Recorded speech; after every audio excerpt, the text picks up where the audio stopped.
Hello welcome back to my channel. അപ്പോൾ ഇന്നത്തെ video cauliflower കൃഷിനെ കുറിച്ചാണ്. ശൈത്യകാലത്ത് കൃഷി ചെയ്യാൻ പറ്റിയ ഒരു പച്ചക്കറി വിളയാണ് കോളിഫ്ലവർ. നമ്മുടെ കാലാവസ്ഥയിൽ ഒരു സെപ്റ്റംബർ മുതൽ ഫെബ്രുവരി വരെ നമുക്ക് കോളിഫ്ലവർ കൃഷി ചെയ്യാവുന്നതാണ്. മാത്രമല്ല 90 ദിവസം കൊണ്ട് ഇത് നമുക്ക് വിളവെടുക്കാനായിട്ടും സാധിക്കും. നമുക്കിതൊന്നില്ലെങ്കിൽ വിത്തുകൾ വാങ്ങി മുളപ്പിച്ച് കൃഷി ചെയ്യാം, അല്ലെങ്കിൽ ഇതിൻ്റെ തൈകൾ നഴ്സറിയിൽ നിന്ന് വാങ്ങി അങ്ങനെയും കൃഷി ചെയ്യാം. വിത്തുകൾ പാകി അത് മുളച്ചതിന് ശേഷം ഒരു 4 ഇല പ്രായമാകുമ്പോൾ നമുക്കത് മാറ്റി നടാവുന്നതാണ്. കോളിഫ്ലവറിന് നല്ല തണവുള്ള കാലാവസ്ഥയാണ് ഏറ്റവും നല്ലത്. അതിൻ്റെ അർത്ഥം തണലത്ത് കൃഷി ചെയ്യണം എന്നല്ല, ഇതിന് നല്ല വെയിൽ വേണം, അതുപോലെ നല്ല തണവുള്ള കാലാവസ്ഥയായിരിക്കണം. പിന്നെ നടാനായിട്ട് ഉപയോഗിക്കുന്ന പോട്ടി മിക്സ് ഒട്ടും വെള്ളം കെട്ടി നിൽക്കാത്ത, വെള്ളം നല്ല വാർന്നു പോകുന്ന ടൈപ്പ് നല്ല ലൂസായിട്ടുള്ള പോട്ടി മിക്സ് ആയിരിക്കണം. കോളിഫ്ലവർ നമുക്ക് ഗ്രോ ബാഗിൽ കൃഷി ചെയ്യാം, അല്ലെങ്കിൽ പിന്നെ നമുക്ക് ചെയ്യാവുന്നത് നിലത്ത് മണ്ണൊരുക്കി അതിലും കൃഷി ചെയ്യാം. ഗ്രോ ബാഗ് നിറയ്ക്കുമ്പോൾ കരിയിലകളൊക്കെ ഉണ്ടെങ്കിൽ അത് ചേർത്ത് കൊടുക്കാം. പിന്നെ വേണ്ടത് മണ്ണ്, ചാണകപ്പൊടി, എല്ലുപൊടി, പിന്നെ കുറച്ച് വേപ്പിൻ പിണ്ണാക്ക്, പിന്നെ കുറച്ച് ചകിരിച്ചോറ്, ഇത്രയും മതിയാവും. പിന്നെ നടാനായിട്ട് ഉപയോഗിക്കുന്ന മണ്ണുണ്ടല്ലോ, അത് 2 ആഴ്ച മുമ്പേ അല്ലെങ്കിൽ മിനിമം ഒരു 10 ദിവസം മുമ്പേ കുമ്മായിട്ട് ട്രീറ്റ് ചെയ്ത മണ്ണാണെങ്കിൽ വളരെ നല്ലതായിരിക്കും. മണ്ണിൻ്റെ pH കറക്റ്റാക്കാനായിട്ടാണ് നമ്മളിങ്ങനെ കുമ്മായിട്ട് ട്രീറ്റ് ചെയ്യുന്നത്. വേപ്പിൻ പിണ്ണാക്ക് ചേർക്കുന്നത് മണ്ണിലുള്ള കീടശല്യം കുറയ്ക്കാൻ വേണ്ടിയിട്ടാണ്. പിന്നെ ചകിരിച്ചോറ് ചേർക്കുന്നത് മണ്ണിൽ എപ്പോഴും ഒരു ഈർപ്പം നിലനിർത്താനായിട്ട് സഹായിക്കും. ഗ്രോ ബാഗിലെ മണ്ണ് ഒരുപാട് ഡ്രൈ ആവാൻ അനുവദിക്കരുത്, കാരണം കോളിഫ്ലവറിന് മണ്ണിൽ എപ്പോഴും ഒരു ചെറിയൊരു ഈർപ്പം വേണം. പക്ഷേ മണ്ണിൽ വെള്ളം കെട്ടി നിൽക്കാൻ പാടില്ല. പിന്നെ ചാണകപ്പൊടി, ആട്ടുംകാഷ്ടം പോലുള്ള കാലിവളങ്ങളൊക്കെ കൊടുക്കുമ്പോൾ നല്ല ഉണങ്ങിപ്പൊടിഞ്ഞ വളങ്ങൾ കൊടുക്കാൻ ശ്രദ്ധിക്കുക. അതുപോലെ ഇങ്ങനത്തെ വളങ്ങൾ കൊടുത്തതിന് ശേഷം നല്ലപോലെ നനച്ചും കൊടുക്കണം, കാരണം ഇങ്ങനത്തെ വളങ്ങൾക്കൊക്കെ നല്ല ചൂടായിരിക്കും. അപ്പോൾ ആ ഒരു കാര്യം നമ്മൾ ശ്രദ്ധിക്കണം. പിന്നെ ഗ്രോ ബാഗ് നിറയ്ക്കുന്ന സമയത്തുണ്ടല്ലോ, നമ്മൾ നടിയിൽ മിശ്രിതം ഫുള്ളായിട്ട് ഇട്ട് കൊടുക്കണ്ട. ഗ്രോ ബാഗ് ഹാഫ് മാത്രം നിറച്ചാൽ മതി, കാരണം നമുക്ക് ഘട്ടം ഘട്ടമായിട്ട് വളവും മണ്ണും ചേർത്ത് കൊടുക്കേണ്ടതുണ്ട്.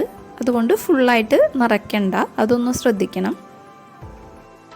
നമ്മൾ ഒരു 4 ഇല പ്രായമാകുമ്പോൾ ചെടി മാറ്റി നടണം എന്ന് പറഞ്ഞല്ലോ. അതിന് ശേഷം നമ്മളൊരു 2 ആഴ്ചയോളം ഒരു തരത്തിലുള്ള വളപ്രയോഗവും ചെയ്യേണ്ട ആവശ്യമില്ല.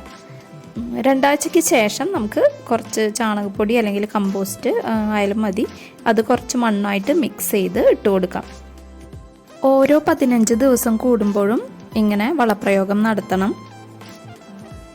പിന്നെ ജൈവ സ്ലറി ഒഴിച്ചു കൊടുക്കുന്നത് കോളിഫ്ലവറിന് വളരെ നല്ലതാണ്. കുറച്ച് കടലപ്പിണ്ണാക്ക് പുളിപ്പിച്ച് വെള്ളം ചേർത്ത് നേർപ്പിച്ച് നമുക്ക് ഒഴിച്ചു കൊടുക്കാം. പിന്നെ ഒരു 45 ദിവസം കഴിയുമ്പോഴേക്കും ഇതിൽ ഫ്ലവറൊക്കെ വരാനായിട്ട് തുടങ്ങും. അപ്പോൾ ഫ്ലവർ വരുന്നതിന് മുൻപായിട്ട് ഫിഷ് അമിനോ ആസിഡ് സ്പ്രേ ചെയ്ത് കൊടുക്കാം. ഇനി വെള്ളം ഒഴിച്ചു കൊടുക്കുമ്പോൾ എന്തൊക്കെ കാര്യങ്ങൾ ശ്രദ്ധിക്കണമെന്ന് നോക്കാം. ഗ്രോ ബാഗിലെ മണ്ണുണ്ടല്ലോ, അത് ഒരുപാട് വരണ്ട് ഉണങ്ങി പോകാനായിട്ട് കാത്തിരിക്കരുത്. കാരണം മണ്ണ് വല്ലാണ്ട് ഡ്രൈ ആയിട്ടുണ്ടെങ്കിൽ അതിൻ്റെ ഒപ്പം ചെടിയും വാടും. പിന്നീട് കോളിഫ്ലവറൊക്കെ ഉണ്ടാകുന്ന സമയത്ത് അതിന് വലിയ വലുപ്പമൊന്നും വെക്കില്ല. അതുകൊണ്ട് എപ്പോഴും ചെറിയൊരു ഈർപ്പം മണ്ണിൽ നിലനിർത്താനായിട്ട് ശ്രദ്ധിക്കുക.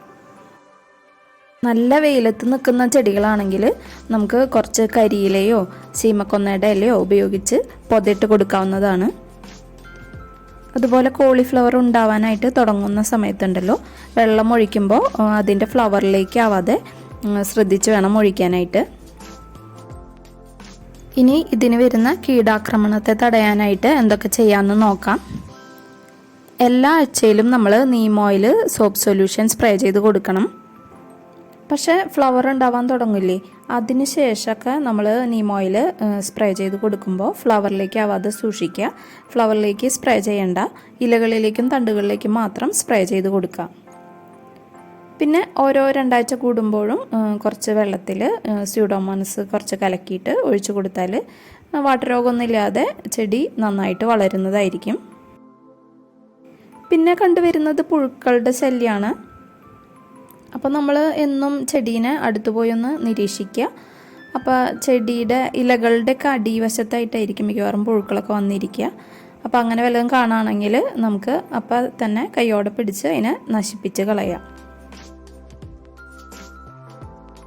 അങ്ങനെ ഒരു 90 ദിവസമൊക്കെ കഴിയുമ്പോഴേക്കും നമ്മുടെ കോളിഫ്ലവർ വിളവെടുക്കാൻ റെഡി ആയിട്ടുണ്ടാവും. ഒരുപാട് മൂത്ത് പോകുന്നതിന് മുമ്പ് നമുക്കത് വിളവെടുക്കണം. അപ്പോൾ ഇത്രയൊക്കെയാണ് നമ്മൾ കോളിഫ്ലവർ കൃഷി ചെയ്യുമ്പോൾ ശ്രദ്ധിക്കേണ്ട കാര്യങ്ങൾ. അപ്പോൾ ഇന്നത്തെ ഈ വീഡിയോ നിങ്ങൾക്ക് ഉപകാരപ്രദമായി തോന്നിയെങ്കിൽ ലൈക്ക് ചെയ്യാനും സബ്സ്ക്രൈബ് ചെയ്യാനും മറക്കരുത്. അപ്പം ഇനി വേറൊരു വീഡിയോ ആയിട്ട് വരാം. അതുവരേക്കും ബൈ, ടേക്ക് കെയർ.